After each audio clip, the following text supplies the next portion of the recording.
اهم خطوتين لو حافظت عليهم في شهر رمضان مش هيحصل اي زياده في الوزن، ويمكن كمان بنهايه الشهر تخس لك كام كيلو من الدهون الزياده اللي عندك. هما خطوه ان انا هكسر صيامي على ايه، وايه الترتيب الامثل بتاع وجبه الفطار.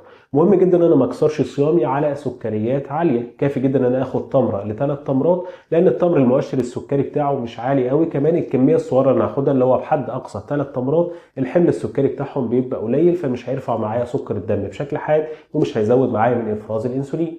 طب افرض انا عندي مقاومه انسولين او مريض سكر من النوع الثاني، ممكن اقلل المؤشر السكري دوت ان ناخد معاه حاجه زي المكسرات، زي 5 حبات لوز مثلا، او زي نص كوبايه لبن من كامل الدسم. ده هيقلل معايا المؤشر السكري. على عكس طبعا لو خدت حاجات زي المياه الغازيه، زي العصاير، زي حاجه زي قمر الدين او الصوبيا، الحاجات دي كلها بتزود معايا افراز الانسولين بشكل حاد، وبترفع معايا سكر الدم بشكل كبير، وبالتالي هتسبب لي مشاكل كبيره. مهم كمان ان انا استني حوالي 10 دقائق اصلي فيهم المغرب. كلنا عارفين طبعا ان اشارات الشبع بتعتمد على التوقيت اكتر من كميه الاكل.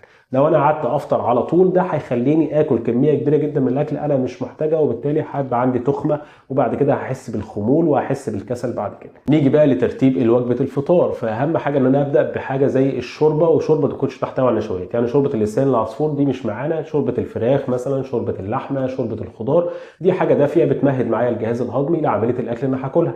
بعد كده هبدا الوجبه بتاعتي واخد البروتين والخضار اول حاجه، واقل كميه من النشويات.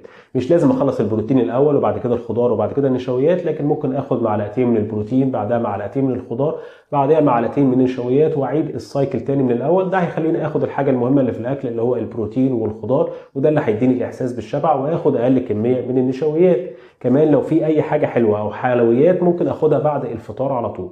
ومهم جدا ان انا احافظ في رمضان على وجبتين اساسيتين، الفطار والسحور، ومفيش اي نقنقه او سناكس في النص. كفايه جدا ان انا اخد مشروبات عشبيه او اخد قهوه او شاي بدون طبعا سكر، ومش متحليه بسكر او متحليه بسكر دايت. ممكن اخد كمان حاجه زي الليمون بالنعناع، او زي الكركديه او التمر الهندي، طبعا مش كميات كبيره، ومتحليه مثلا بسكر دايت او مش متحليه بكميه سكر كبيره.